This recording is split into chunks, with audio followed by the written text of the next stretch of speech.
Luke, the Hard Times guy here. I want to talk to you today about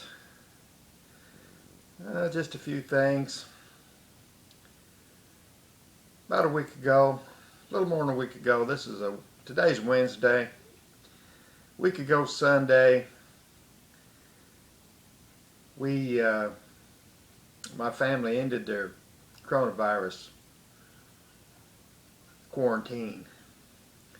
Nobody was really in quarantine, but my family was staying away from out here because they didn't want to bring coronavirus to Grandpa and be the ones responsible for my demise, or my wife Betty. We were in that range of people, or group of people, that had pre-existing conditions, or the age that coronavirus was hard on us, and it was recommended that be a little safer around us. So our family was like that. They wouldn't come around. We had online get-togethers rather than the normal get-togethers that we are accustomed to until a week ago Sunday. And they all came out, and while they were out here, made a few videos, and I'm going to show you a couple of those. I didn't really make them for this program. I just made them because I was glad to see my family and glad to get the great-grandkids out here. So I got those videos, and I'm going to put them at the end of this video today. The real reason I'm making this video today is not that Sunday, but the last Sunday, 3 days ago. My family was out here again, and of course we were still maintaining social distancing, and we had a whole different thing to talk about this last week than we did the week before, because we have all this craziness going on in the country that we all love. And so I'm going to stop today and talk to you a little bit about that. And I'm going to give you a heads up that the Hard Times guys videos are going to shift gears a little bit. I don't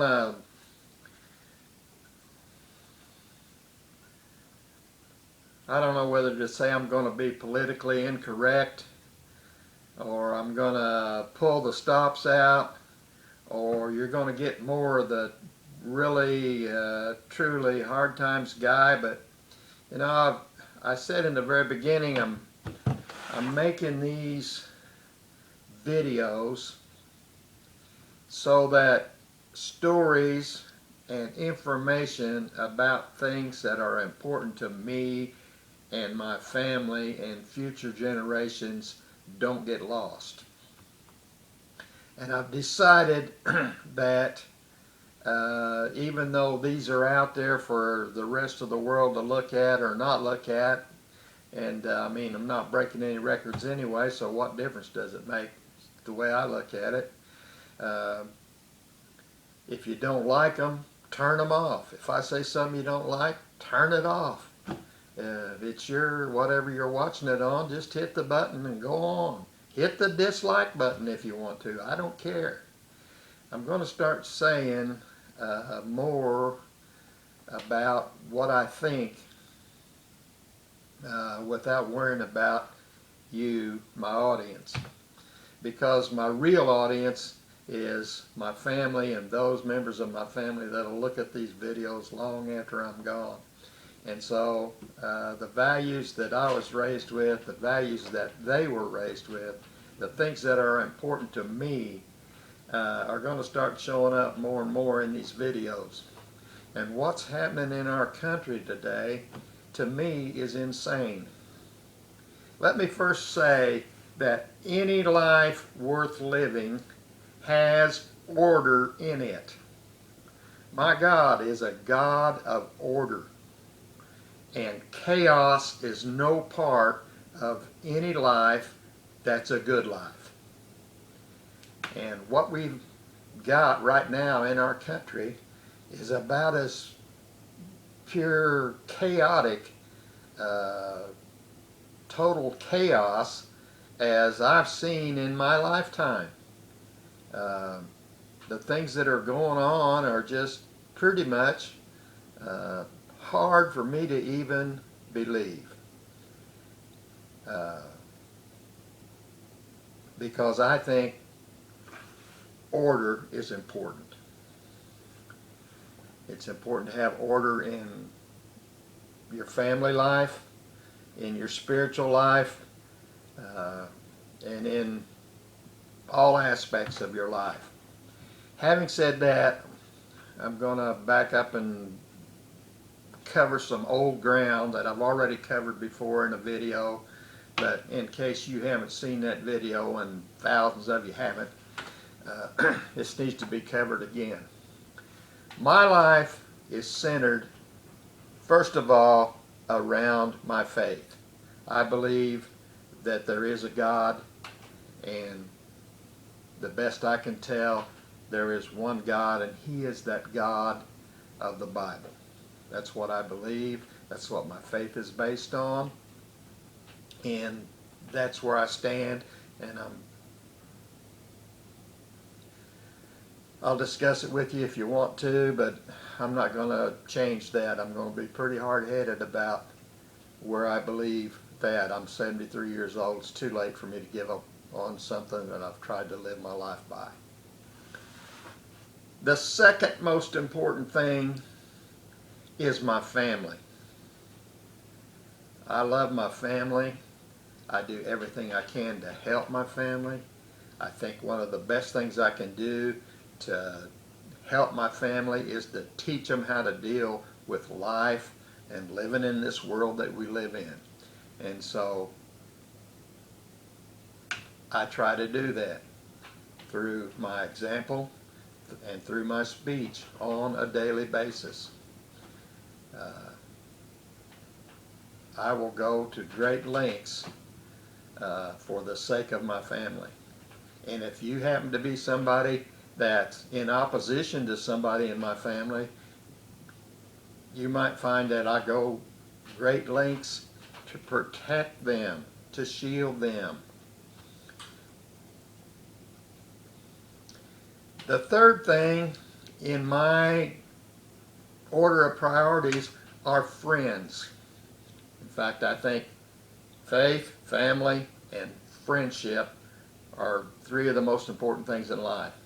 And I am just right in there behind my family with people who are my friends. And I'm not talking about acquaintances or people I know. I'm talking about friends.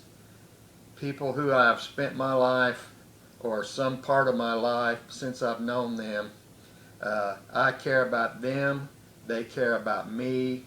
We don't necessarily think the same way about everything, but they are more important to me than anything else that we might choose to talk about apart from my faith and my family. Now,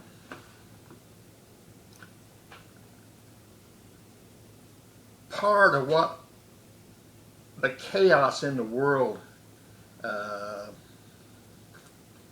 that I live in and you live in now, part of the reason for that is our political system and our political leadership or lack of it. And the people that have the most to do with what I'm talking about are those people that we elect to go somewhere and represent us. And for a good number of years in recent history, those people have performed, in my estimation, poorly. And I don't even have to continue this discussion, I don't even have to tell you which side of that spectrum I'm on, because as far as evaluating what people have done who have been elected to represent me, they've all blown it. I can't think of hardly a one of them that does what I expect them to do. I expect them to go wherever they go, whether it's in my county, in my city, in my state, or in my nation, whatever level of politics they're in. I expect them to go and do what's best for us, And us is all of us.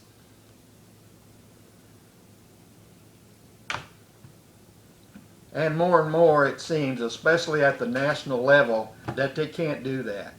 That their first priority is their party or what their belief is.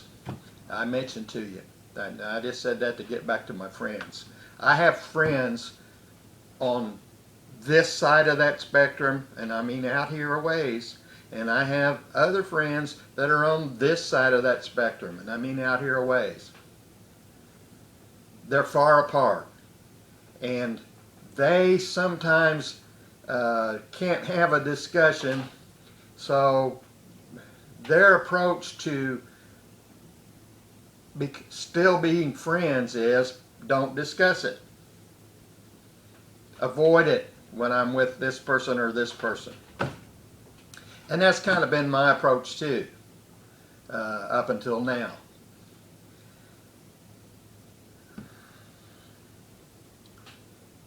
I'm a poker player.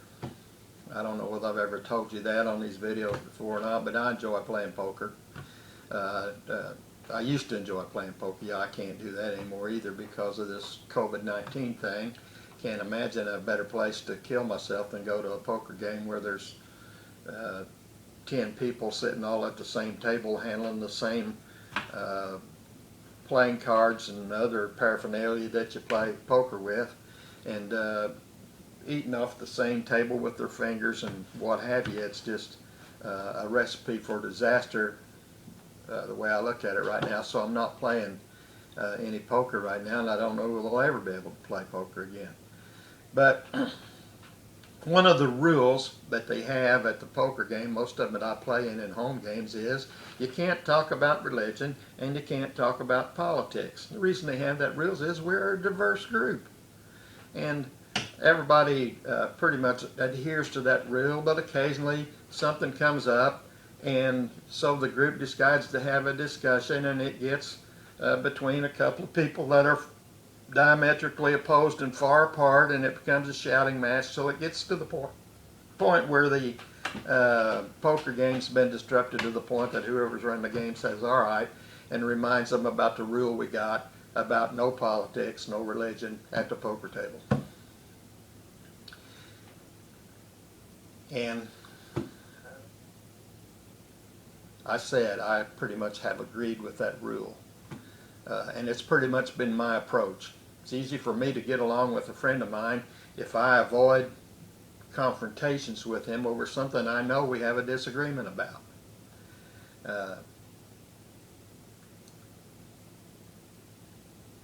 But we've come to the point in my lifetime, it seems like today, where we've got to start having some kind of meaningful discussion about some of this stuff, because it's so nonsensical. I can't believe that we can't come to some kind of agreement about some of the serious things that are affecting our lives today.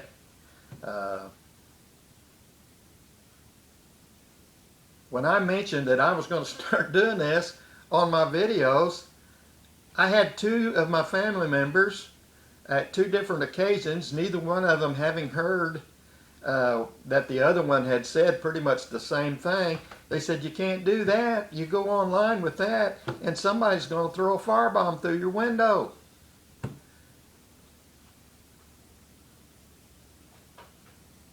Do I live in a place where I got to worry about voicing my views to the point where somebody's going to throw a firebomb through my window? My wife thinks I do. Another adult member of my family, independent from her, thinks I do. Don't do that, Luke.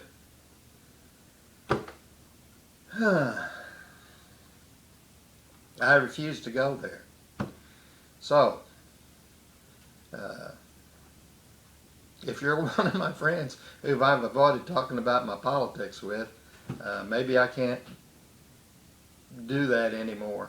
I think that we can have meaningful adult discussions, and I think that's what's wrong with what's going on now is we can't have a meaningful adult discussion in Washington, D.C. I don't like you. I don't like the fact that you are, and call them some name. I don't like the fact that you believe this. If this is what you believe, you are stupid. I can't even talk to you. You're too stupid for me to talk to. That's the attitude that our leadership has. How in the heck can they lead? How in the heck can they do something for both of us when that's the way they are?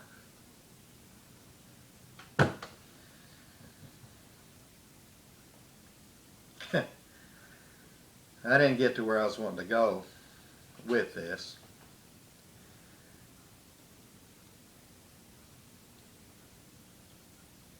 And I'm not going to start writing stuff down and reading it to you again. But you're going to hear more of this in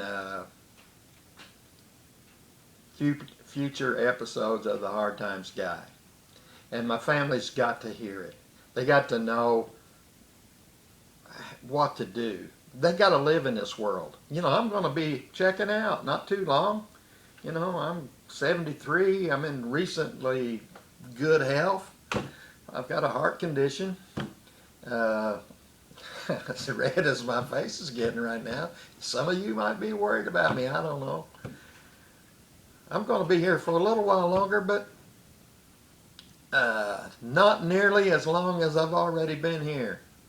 And there needn't be any confusion about where I stand and what I believe in when I'm gone. So as we talk about this in the future, those of you that don't want to hear it, just turn it off. I want my family to know where I stood, what I believed, why I am what I am, who this man was that walked around among them and gave them advice. And so that's going to happen. Going to end on a happy note because I'm going to show you some little guys that I just love dearly, and we're going to go on. If you haven't turned me off already, subscribe to my channel. Give me a like or a dislike. I don't care which side of the issue you're on. And till then, watch what's coming next. This is the Hard Times Guy. Today is May the 31st. And the Hard Times Guide gets his family back. This is what you call a wagon load of great grandkids. They're not all I had today, but I'd have run out of wagons if they were. Here's 5 of them. Are you kids paying attention? All right, wave at me. Tell the whole world how much you love me. This much. This much. Yeah, one of them loves me.